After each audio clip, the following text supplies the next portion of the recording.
베드로전서 4장 7절에서 11절까지 함께 봉독하겠습니다.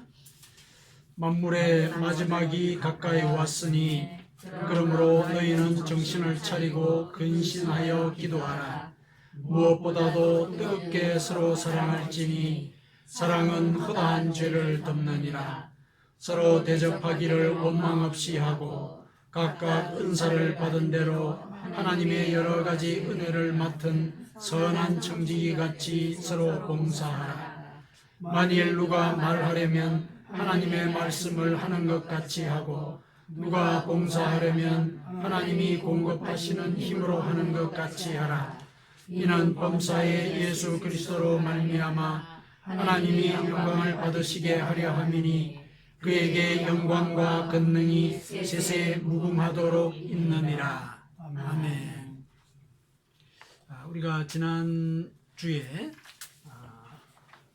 그 사람이 생각하는 그대로 그 위인이 그러한 점, 이렇게 잠언의 말씀을 갖고 같이 말씀을 묵상을 했습니다. 그래서 우리가 사랑의 하나님을 늘 생각을 할 때 우리 속에는 사랑의 힘이 생긴다, 이런 메시지를 우리가 서로 나누었습니다. 그래서 그 힘으로 우리는 우리 자아와 또 인생을 변화시키게 되지요. 이뿐만 아니라 우리 자신을 넘어서 자식을 품고 아버지와 남편을 용서하고 또 아내를 위로하고 또 동료들을 이제 격려하게 되지요. 상처를 승화시키고 인생의 비전을 회복하고 또 타인을 사랑의 길로 이끄는 것도 바로 그 사랑의 힘입니다. 이런 사랑은 정서적인 참여나 또 공감, 이것에 의해서만 가능하지가 않고 의지가 실린 노력이 있어야 가능해집니다. 내가 아닌 존재를 사랑한다 하는 이것은 의식적인 노력이 필요한 그런 행위라는 것입니다. 이렇게 보게 되면은 이 사랑이라고 하는 것이 기도와 같을 수 있겠다, 이런 생각을 할 수가 있습니다. 기도도 사랑처럼 존재를 승화시키고 회복시키고 또 변화를 일으키는 영적인 노력이기 때문에 그러합니다. 오늘 본문을 함께 묵상하면서 우리가 서로 사랑하는 것이 바로 우리가 올리는 기도라는 사실, 이것을 같이 한번 되새겨 보도록 하겠습니다. 오늘 본문은 세상의 마지막 때에 우리가 가장 힘써야 될 것이 무엇인가, 그것을 일러주고 있습니다. 물론 여기서 이제 만물의 마지막이라고 했을 때 이 만물의 마지막은 역사적으로는 로마 시대에 네로 황제가 그리스도인들을 핍박하는 그 시기, 그것을 이제 역사적으로는 가리킵니다. 또 혹은 이제 학자에 따라서는 예수님께서 예루살렘의 멸망을 예견하셨거든요. 그래서 대강 아마 이 만물의 마지막이라고 이 베드로전서가 지시하는 이 시기가 63년이나 64년, 이때 네로 황제의 박해가 극에 달했던 시기거든요. 그리고 예루살렘이 멸망했던 시기가 한 70년경입니다. 그래서 아마 그 의간을 이제 지적하는 그런 시기일 것이라고 되게 추정을 합니다. 그렇게 본다면은 오늘 이 성경이 얘기하는 이 만물의 마지막, 이 종말은 우주의 종말은 아닌 것이죠. 그래서 오늘 본문을 이제 우주의 종말과 이제 연계시키는 것은 이제 오류일 수가 있습니다. 그런데 당시를 살았던 그리스도인들은 목숨의 위협을 느낀 그런 이제 시기이기도 하죠. 그렇다면은 바로 그때가 그 사람들에게는 종말의 시기였던 것이 분명합니다. 우주가 멸망하지 않더라도 죽음이라고 하는 것은 한 개인에게는 그 자체가 바로 우주의 종말과 다르지 않은 것입니다. 따라서 그들이 종말이라고 여겼던 그 순간에 가장 중요하다고 여겼던 그런 일이라고 한다면은 실제로 우주가 종말이 됐을 때도 동일하게 중요한 일이 될 것입니다.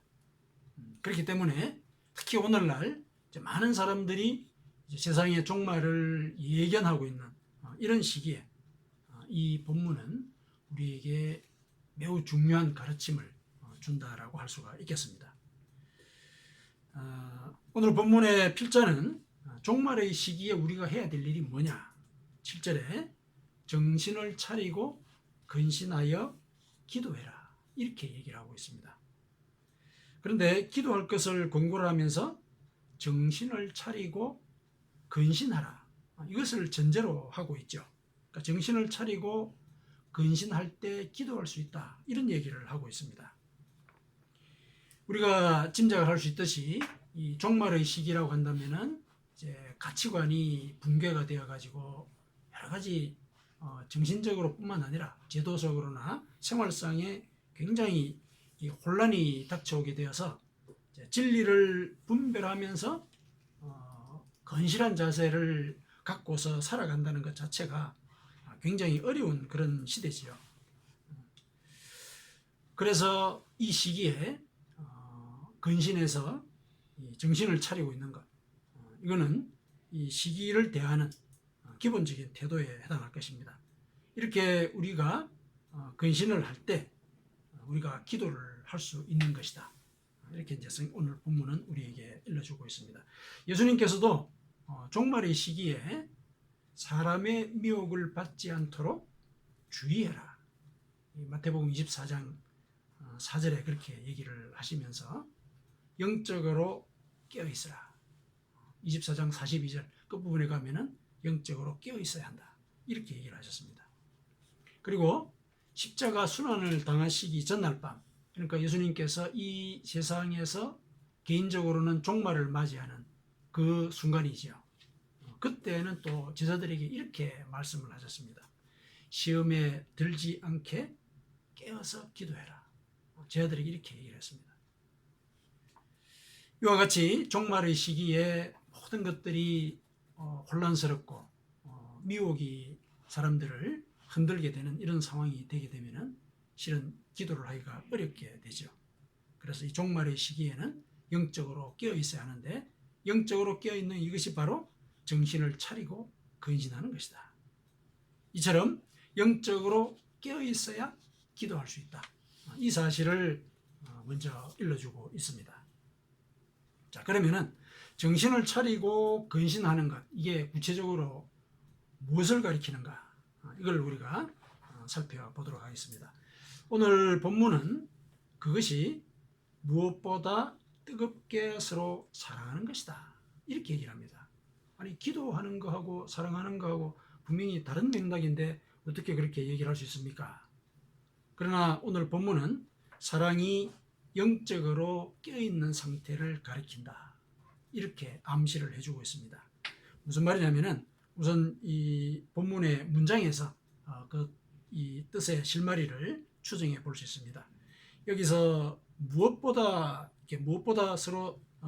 뜨겁게 서로 사랑하라, 이렇게 했는데 여기서 무엇보다라는 이런 강조하는 기도를 하되 그보다는 사랑이 더 중요하다, 이렇게 말하는 것이 아닙니다.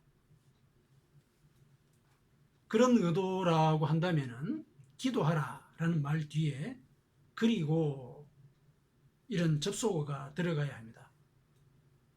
기도하라, 그리고 또 뭐 다른 여러 가지들이 있는데 그 중에서 무엇보다도 뜨겁게 사랑하라, 이게 이제 논리적으로 말이 되는 것이죠. 헬라어 성경 원문을 보면은 거기에는 접속어가 없습니다. 영어 성경에는 주로 이렇게 이 접속어 and를 넣은 경우들도 있긴 있는데 헬라어 원문에는 그리고라는 접속어가 없습니다. 그래서 여기서 이 무엇보다라고 하는 것은 사랑이라고 하는 것이 기도라는 행위의 범주 안에 있는 것이다. 그러니까 기도하라. 그러니까 기도하는데 무엇보다도 사랑하라. 그러니까 기도를 대변하는 여러 가지 측면 가운데서 사랑의 측면을 강조하는 것입니다. 그래서 이 문장의 의미로서도 영적으로 깨어 있는 것이 사랑하는 것이다, 이런 사실을 일러주고 있습니다. 예수님께서도 세상의 종말에 나타날 징조 가운데서 이 가치관의 혼란 속에서 사람들의 사랑이 식을 것이다. 이렇게 예견을 하셨습니다.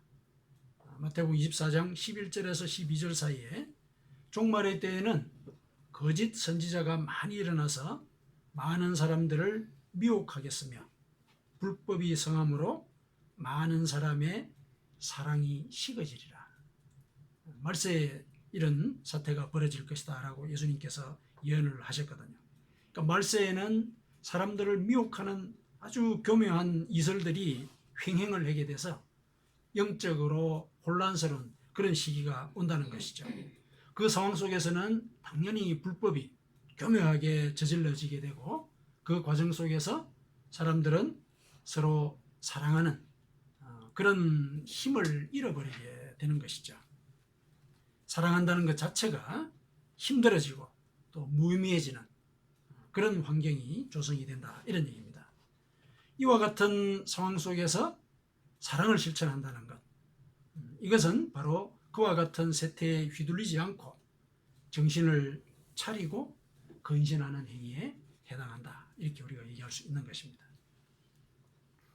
자, 이렇게 이제 문장으로 봐서 사랑이 바로 기도하는 행위라는 사실을 우리가 한번 살펴봤는데, 사랑이 이와 같이 영적으로 깨어있는 행위, 즉 기도인 이유는 또 있습니다.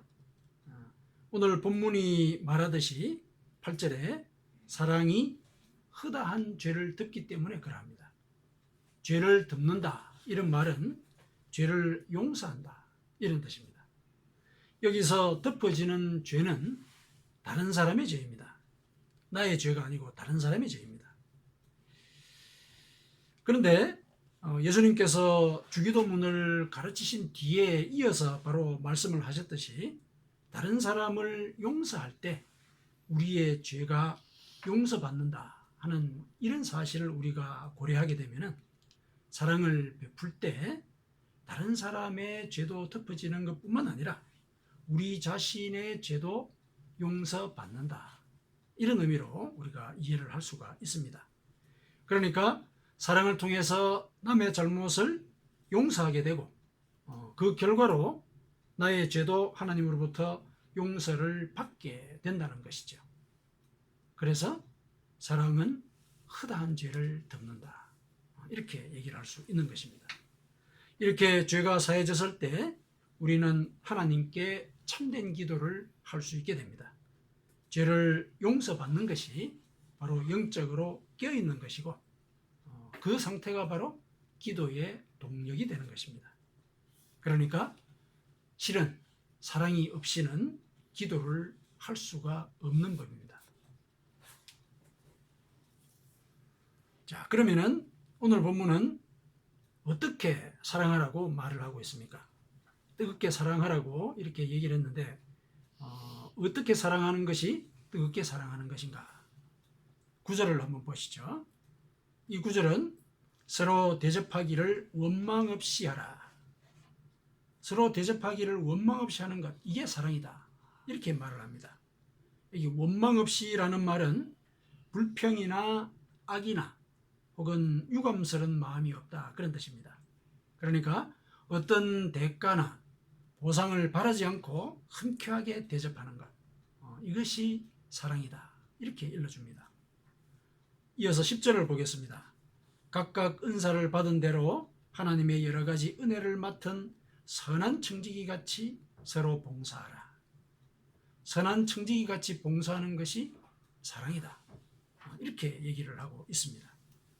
선한 청지기는 각각 은사를 받은 대로, 그러니까 겸손하게, 그러니까 자기의 분에 넘치거나 자기를 드러내려고 하는 것이 아니라 자기가 받은 그런 재능대로 겸손하게 그 은사를 수행하는 사람이다. 이렇게 이제 정의를 하고 있지 않습니까? 그렇게 겸손하게 봉사를 하는 것, 이게 사랑이다. 이렇게 얘기를 합니다. 그런데 사랑의 구체적인 방법으로 제시되어 있는 이 두 가지 내용이 실은 좀 너무 범상하다는 생각이 들지요. 우리가 이 종말의 시대에 이 사랑을 해야 된다라고 요구를 한다면은 자기 목숨을 버려서 다른 사람을 구하고 이 혼란스러운 가치관의 이 소용돌이 가운데서 자기의 온 영혼을 바치거나 온 목숨을 바쳐서 이제 그 흐름을 거스르는 그와 같은 어떤 영적인 일들 이런 것들을 요구할 법한 이런 이제 우리가 기대를 하게 되는데 이 종말에 요구되는 이 사랑의 요소들이 너무 범상한 게 다소 눈에 띄는 부분이죠. 왜 그럴까 하고 이제 생각을 해볼 때 예수님께서 말씀을 하셨듯이 종말의 시대에는 이와 같은 행동 자체가 귀해진다는 것이죠. 사랑이 식어지니까. 이렇게 우리가 지금 사소하거나 범상적인 행위, 도덕적인 의식이 조금이라도 있는 사람이라면은 그 말이 맞지, 그렇게 살아야지 라고 인정할 법한 이런 내용을 종말에 우리가 뜨겁게 해야 되는 사랑의 행위로서 제시를 한다는 것, 이거는 종말의 시대가 그만큼 사랑이 식어버린 시대라고 하는 것, 이걸 우리에게 일러주고 있는 것입니다. 이 같은 일상적인 행위일 수 있는 조금만 도덕적인 의식이 있으면 행할 수 있는 이런 일들이 굉장히 희소해지는 이런 상태, 이것이 종말의 시대고, 이 종말의 시대에 이러한 범상한 사랑을 베푸는 것, 이것이 실은 그 시기를 정신을 차리고 근신하는 그런 방법일 수도 있다. 그러니까 당시에서 볼 때 이제 많은 사람들이 여기서 주문하고 있는 이런 행위와는 다른 이런 모습들을 보였던 것이죠. 자신들이 혼자 살기 위해서 이제 남을 고발하고, 이제 그리스도인들 고발을 많이 했겠죠. 계속 도움을 받거나 같이 지내던 이웃이 어느 날 갑자기 고발을 하는 이런 사태도 벌어지고, 그러니까 사랑이 식어버리는 그런 일들이 많이 이제 벌어진 상태. 이것이 바로 종말의 이제 시기에서 드러날 수 있는 부분이라고 이제 이 본문의 필자는 암시를 하고 있습니다. 오늘날 우리 사회를 돌아보면은 이제 가장 그 원초적인 부모 자식 사이도 이제 사랑이 매개되는 관계로서의 의미가 희석되어 버리는 것, 이것을 우리는 자주 확인하게 됩니다. 오늘날을 우리가 종말의 시대라고 이렇게 예견하는 그러한 근거로서 이와 같은 현상들이 자주 언급이 되고 있지 않습니까? 이것은 오늘날의 사회가 개인이, 그러니까 자신이 우주의 중심이고 자신의 인생이 우선적인 가치를 지닌다, 이런 관념을 확산시키기 때문에 생긴 결과입니다. 자신의 존재가 중요한 것은 맞지만은 다른 사람을 배제한 자신이라고 하는 존재는 있을 수 없다라는 사실, 이것을 간과한 그런 관념인 것입니다. 그렇게 자기를 사랑하는 것은 사실상 교육을 하지 않더라도 자연스럽게 본능적으로 발휘할 수 있는 그런 능력입니다. 그런데 그것을 사회 구조적으로 제도화하려는 시도가 공공연하게 벌어집니다. 그런 시도의 뒤에는 사람들의 분열과 갈등을 이용해서 권력을 쟁취하려는 사람이 도사리고 있는 법입니다. 이렇게 사람들에게서 사랑이 식어지는 이와 같은 정황이 오늘날 우리의 현실이 되었습니다. 그런데 이러한 범상한 행위들을 오늘 본문은 하나님 앞에서 하듯이 하라. 단순히 도덕적인 열정을 하는 것이 아니라 하나님 앞에서 이와 같은 일을 하라, 이렇게 주문을 하고 있습니다. 11절을 보시죠. 만일 누가 말하려면 하나님의 말씀을 하는 것 같이 하고, 누가 봉사하려면 하나님이 공급하시는 힘으로 하는 것 같이 하라. 이 말씀은 위에서 사랑의 행위를 얘기를 할 때 보상을 바라지 말고 대접하라, 그리고 자신을 드러내지 않고 겸손하게 봉사하라, 이렇게 그 사랑의 행위를 설명을 했을 때 그러한 행위의 토대가 되는 그런 마음가짐을 알려주고 있습니다. 무슨 말을 하든지 하나님의 말씀을 하는 것 같이 하고, 대접이나 봉사도 하나님의 힘으로 하는 것 같이 하라, 이렇게 주문을 하고 있습니다. 사실 자기가 아닌 그런 존재를 어떤 불만이나 꺼리낌도 없이 진심으로 대접한다는 것은 하나님께서 살아 계신다고 믿기 때문에 할 수 있는 일입니다. 그리고 내가 가진 지위나 능력으로 상대방을 조종하고 통제하는 것이 아니라 그 사람들의 뜻을 존중하고 그들을 인격적으로 배려하면서 겸손하게 돌보는 것은 하나님께서 주신 능력으로 그런 일을 한다라는 이런 의식이 없으면 불가능합니다. 그렇다면 종말의 시기에 베풀어지는 이러한 사랑의 행위는 기도와 다르지 않습니다. 이 사랑의 행위들은 모두 자신의 의지를 바쳐서 과거와는 달라진 자신의 모습을 소망하는 그런 행위입니다. 예전 같으면은 내가 누군가를 돕는다는 것이 이익이 없다는 것에 우리는 주목을 했다면은 하나님께서 요구하시는 사랑은 그러한 마음의 가짐을 바꾸는 것이다. 이것이 바로 기도와 다른 것이 아니고 무엇이냐? 기도와 같지 않느냐? 이렇게 이제 오늘 본문은 얘기를 하고 있는 것입니다.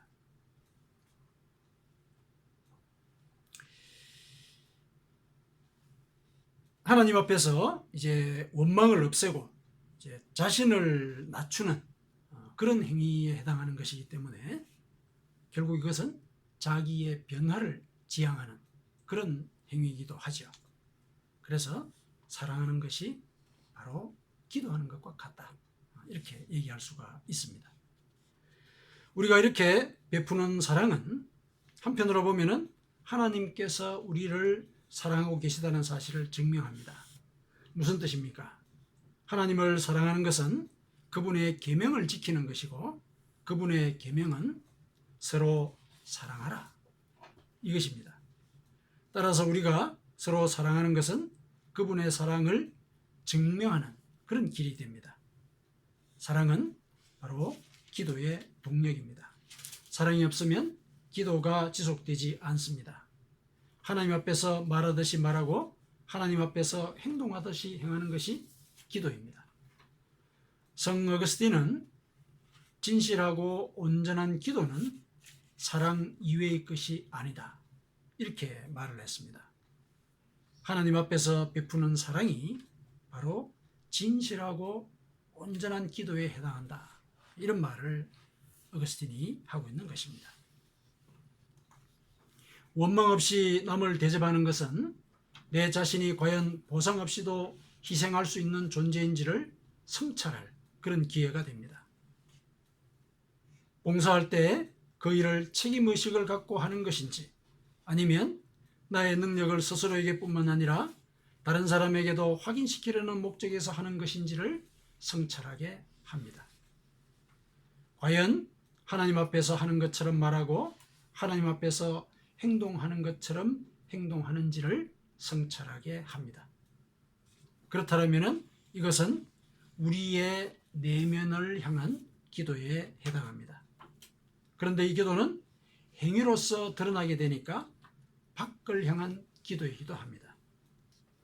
이런 사랑을 베푸는 이유는 하나님께서 명령하신 일이기 때문이니까 위를 향한 기도이기도 합니다. 리처드 포스터라고 하는 영성가가 기도를 이렇게 세 가지 방향으로 구분하고 그것이 결국 하나라는 사실을 설명을 했습니다.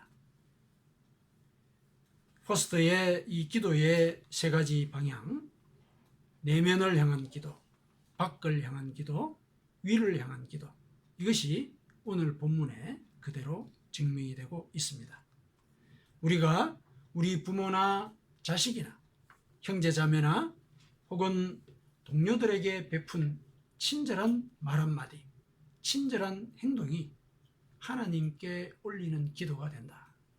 이렇게 우리가 생각할 수 있는 것입니다.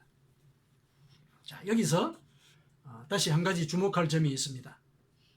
이러한 이 행위들이 사랑에 대한 구체적인 실천 지침으로서 제시된 이러한 행위들이 뜨겁게 서로 사랑하라 라는 구절 뒤에 소개되고 있다는 것, 이걸 우리가 주목할 필요가 있습니다.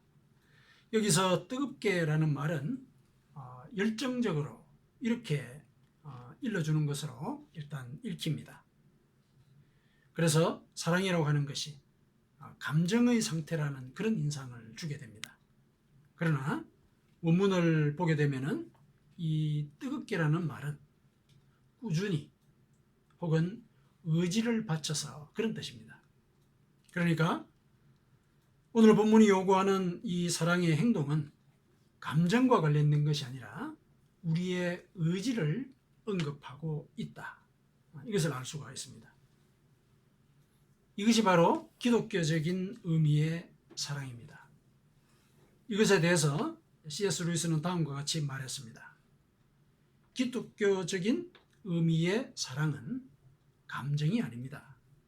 그것은 감정의 상태가 아니라 의지의 상태로서 우리 자신에 대해서는 자연적으로 가지고 있지만은 남에 대해서는 배워서 익혀야 하는 것입니다. 이렇게 얘기를 했습니다. 그러니까 기독교적인 의미의 사랑은 다른 사람과의 관계를 전제로 한다는 것입니다. 그리고 그것은 배워서 익혀야 하는 것이다. 이렇게 얘기를 하고 있습니다. 감정적인 사랑은 자연스럽게 발현이 되지만은 사랑의 의지는 훈련을 해야 형성이 되는 것이다. 이렇게 일러주고 있는 것입니다. 그래서 이러한 훈련의 과정 속에서 우리가 사랑을 베풀게 되면은 그 과정이 바로 기도인 것을 깨닫게 됩니다. 왜냐하면은 그렇게 사랑을 베푸는 과정이 결국 내가 하나님 앞에서 모든 일들을 하나님 앞에서 하듯이 행동하고 하나님의 말씀을 하듯이 하는 이런 모습을 하도록 하게 되니까요.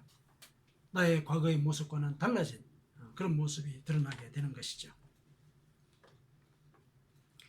처음부터 이런 책임의식이 생기지는 않을 것입니다. 그러나 꾸준히 의지를 바쳐서 이러한 범상한 사랑의 행위들을 우리가 실천을 하다 보면 우리의 그 모든 행위들이 바로 기도가 되는 것입니다.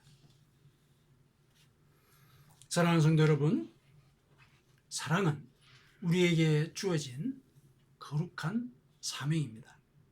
다른 존재를 사랑하는 일은 감정적으로 불쾌하고 꺼려지고 어려운 상황을 초래하기도 하지만 사명의식을 갖고 그들을 위해서 우리의 의지를 바쳐야 합니다.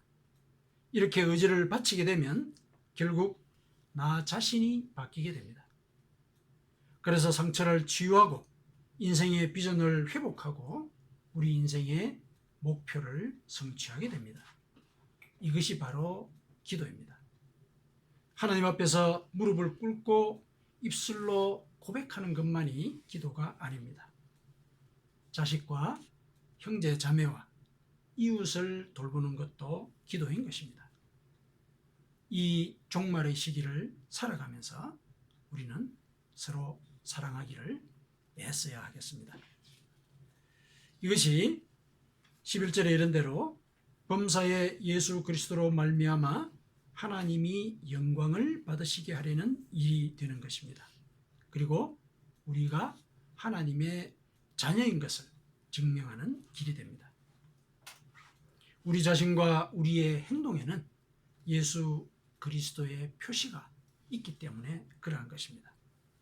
하나님께서는 우리가 사랑을 베풀며 살아가는 이 모든 과정을 기도로 받으시고 그 기도를 들으실 때 그것을 영광스럽게 여기십니다. 아멘.